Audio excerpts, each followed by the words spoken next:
ఎయిర ఎయిర దరువు ఇది డప్పులల్ల దరువు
అప్పుడేమో తెలంగాణములో బడులే లేవు, ఉన్న బడులకు భవంతి లేదు, వానకాలము ఎండకాలము వారము రోజులు సెలవు దినాలే, పంతులు వస్తే పోరడు రాడు, పోరడు వస్తే పంతులు రాడు, పోరడు పంతులు ఇద్దరు వస్తే రాయనీకి మా సారు గారికి చాకి పీసులేదో మాయన్నల్లారా.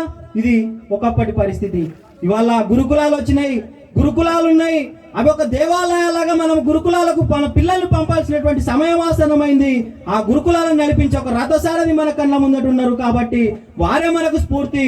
ఇవాళ ఒక అనంతపురం జిల్లా తీసుకుంటే కనుక అట్లాంటి వ్యక్తి వల్ల ఇక్కడ ఒక కలెక్టర్ గా ఉన్నారు. ఒకనాడు గుడిలోకి రాని అనే సందర్భం నుంచి గంధం చంద్రుడు అనేటువంటి ఒక ఐఏఎస్ ఆఫీసర్ ఇవాళ అనంతపురం జిల్లాను పాలిస్తున్నాడు. ఒక భీమ్ దీక్షను పూనుకొని ఇవాళ భీమ్ దీక్షలో ఉన్నాడు. కాళ్ళకు చెప్పులు లేకుండా ఒక గన్మెన్ అక్కడ ఉన్నా కూడా, ఒక అటెండర్ ఉన్నా కూడా ఆయన చెప్పులిడిసి మనతో పాటు ఉపాధి హామీ పని చేస్తున్నాడు. ఇవాళ అదెక్కడో కాదు, మనకన్నద ముందటే జరుగుతున్నటువంటి వాస్తవం. కాబట్టి ఇట్లాంటి వాళ్ళు మనకు స్ఫూర్తి కావాలి. వాళ్ళని స్ఫూర్తిగా తీసుకొని మన పిల్లలకు వాళ్ళని చూపెట్టాలి, వాళ్ళ లోపల ఒక ఇన్స్పిరేషన్ రావాలి అనేటువంటిది మరొకసారి మీ అందరికీ నేను తెలియజేసుకుంటూ ఈ అవకాశం నిజంగా కూడా మహేష్ అన్న పాపం